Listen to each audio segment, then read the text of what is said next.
When I was 7 years old, a salesman came to our house in our small town of Boonville, Indiana, not too far down the road from here. I remember it like it was yesterday.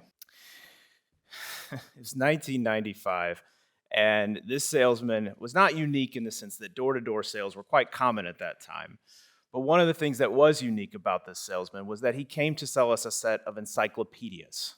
That's right, he arranged time to sit with my mother and explain to her why she should invest in a set of World Book 1995 mint condition, brand new encyclopedias.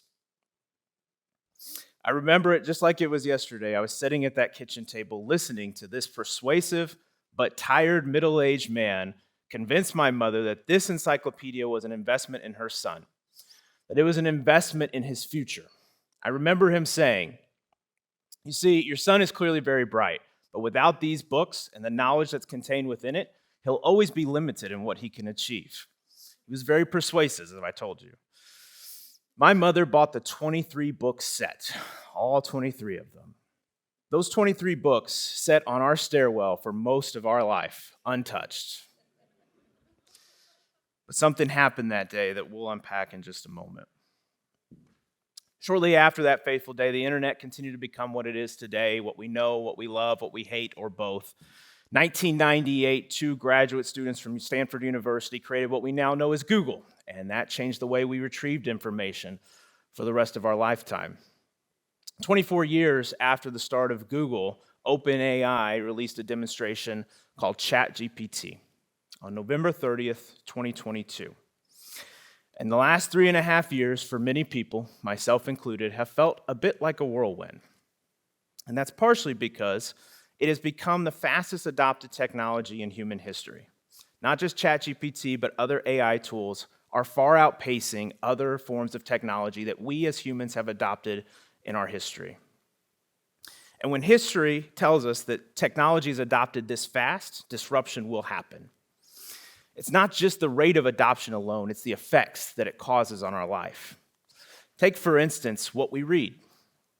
Most of us have spent our entire lives reading things that other humans have written. And yet, even in the last few years, artificially intelligent created content has increased from the margins to the mainstream, now becoming more than half, in some places, of what we consume online, not even created by humans.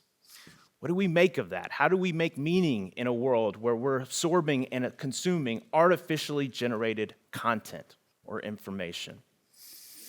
I wish I could say this was something that just happens online and doesn't affect us in other domains, but we see it at the university level, we see it in our classrooms, and we see it even in our workplaces. Recently, a report by McKinsey & Company reported that up to 90% of all businesses have adopted some form of AI into their workplace. It's important to note that many of these adoptions are still in their early stages, meaning they're not fully scaled. But those fully scaled developments are coming, and they will continue to be a part of our lives. Which begs the question, what do we do about AI, and how do we particularly think about learning and leadership in an age of AI? Several of us have spent the last several years, myself included and many others, trying to make sense of this, trying to understand what it's doing, not just to our workplaces, but to our classrooms, to our society, and to us as individuals. And that leads to this quote from CEO of Google DeepMind, who said that we have to continuously keep learning because the future is changing faster than we can make sense of it. And I think that's something that we need to keep in mind tonight, is that learning is our only real pathway to navigating and understanding AI. We're not successful in understanding it because it's changing as fast as we can understand it.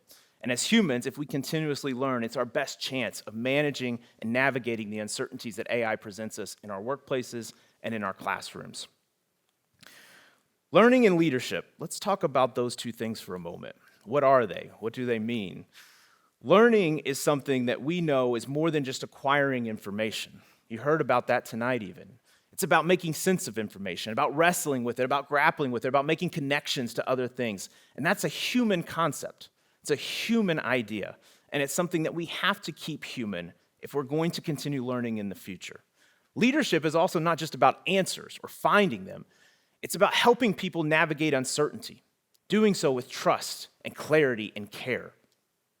Combining these two ideas together, learning and leadership are uniquely human. And as we think about the future of AI, we have to grapple with the pros and the cons, which is where I find myself oftentimes right in the middle of this conversation. On one hand, I see the benefits of AI. I'm recognizing them in real time. I watch my students use it. I see my faculty use it. I see professionals use it across different industries. And it's remarkable what they're able to achieve. And the potential is just now getting scratched. On the other hand, as an educator, I see a huge concern, a concern that many of my colleagues in education have been saying for several years now, that we are risking our critical thinking abilities. We are outsourcing what makes us uniquely human in the first place, the ability to engage in deep thought and to engage with our fellow humans on levels that no other species has ever been able to accomplish. Which I think leads to the question of this night, and I think leads to the question of this generation. How will we use AI? Will we use AI to elevate our thinking as humans? Or will we use AI to escape our thinking as humans? Because it can do both. It can provide clarity or it can provide confusion. It can provide motivation or it can provide complacency. It can provide persuasiveness or it can provide passiveness. It's all about what you're looking for. AI will magnify something inside all of us. And our question is, what will it magnify?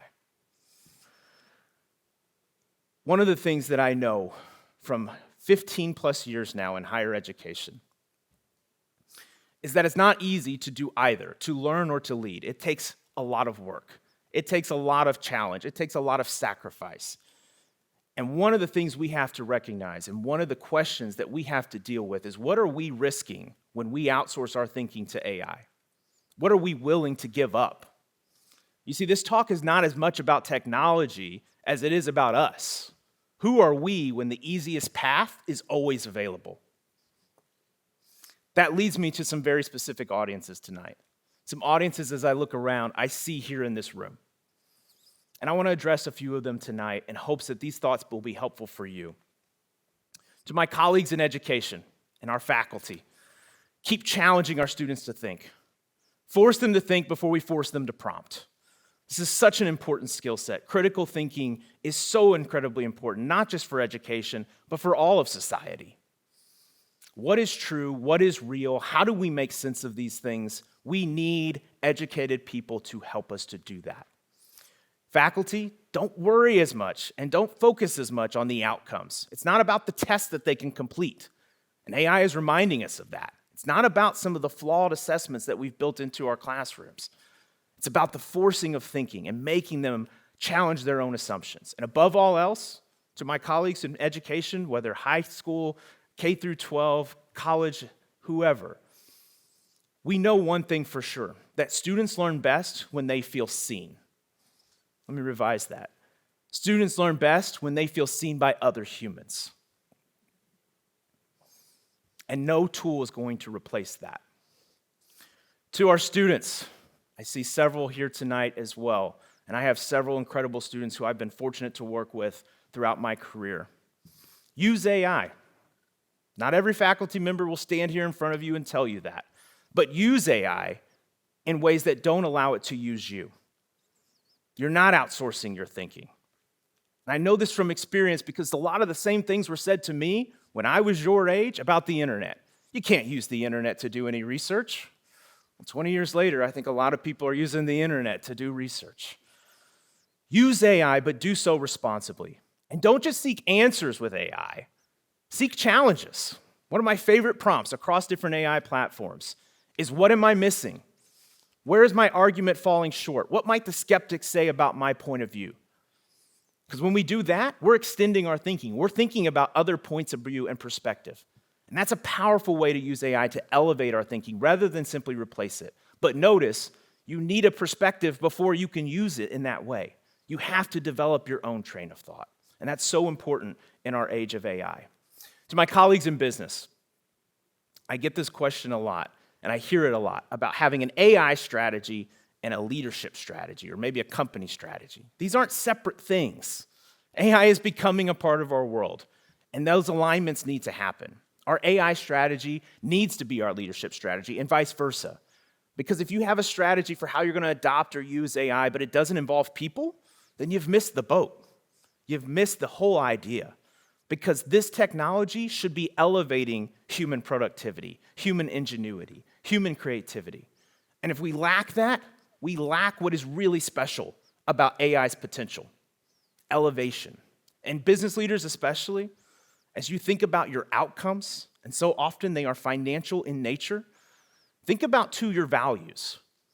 Not just outcomes, what are we defining as our values, and what do we refuse to compromise in pursuit of those outcomes?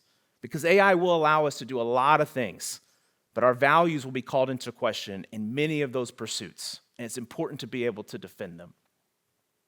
Lastly, to my fellow parents, I am the proud father of 3 amazing young children, and they remind me every day how curious a young mind can be.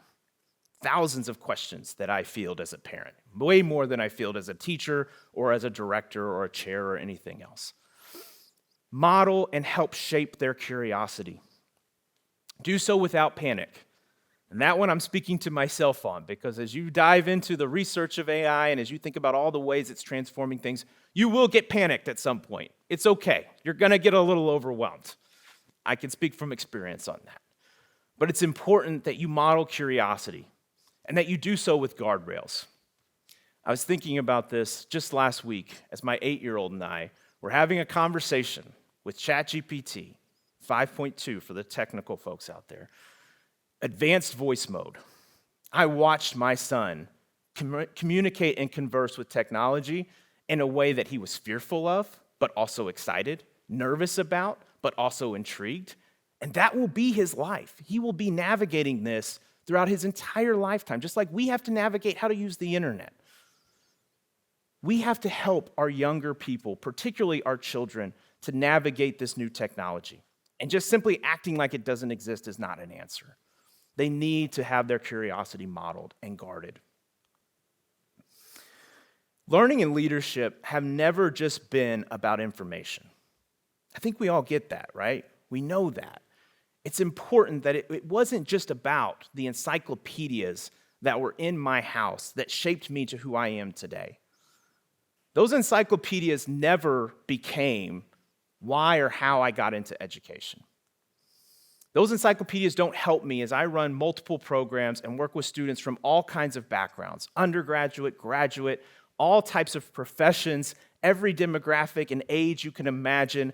I am very, very fortunate to work with people across the spectrum of different ideas and different backgrounds. The encyclopedias didn't help me to do that.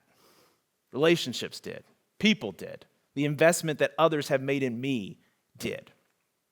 And I didn't stumble into that position.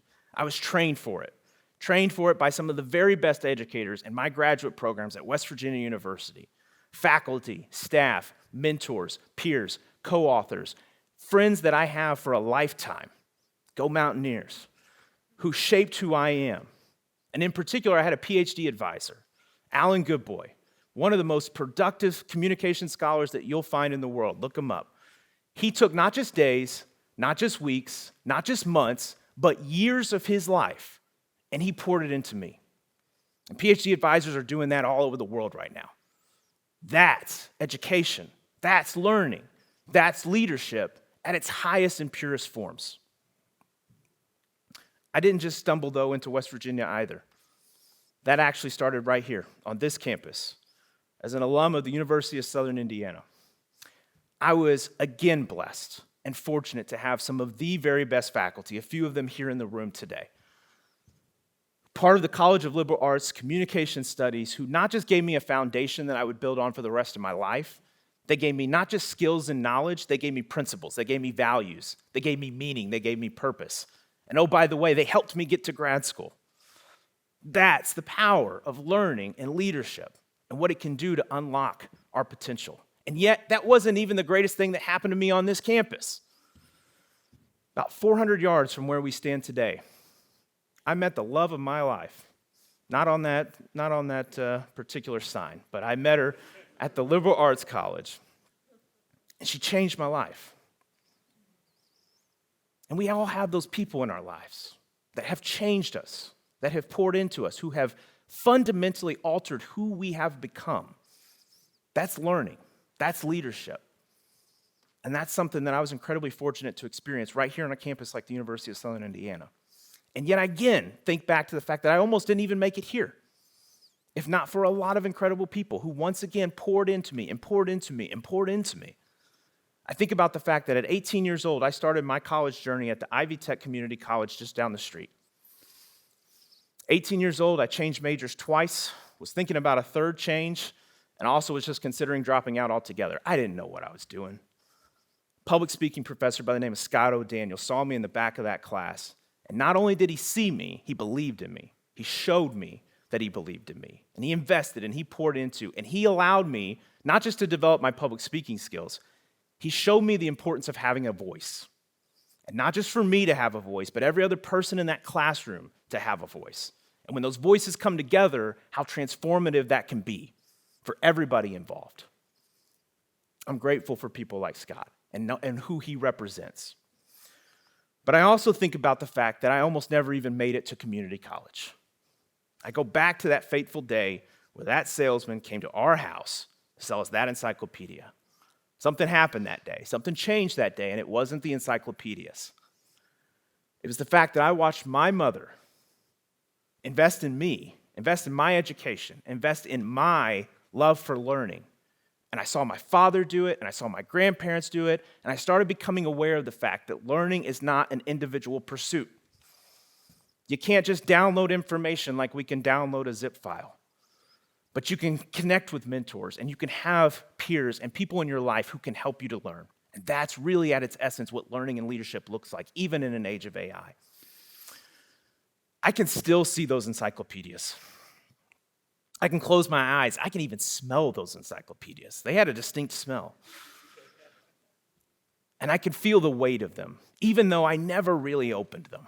5 times maybe my whole life, not the best financial investment. But it did change my life. And it's the lessons I carry with me to this day, and it's the relationships that I continue now to invest in my next generation, our children. And it's something that I hope that you will take away and consider for yourselves. That is the future of learning and leadership, even in our age of AI. Thank you.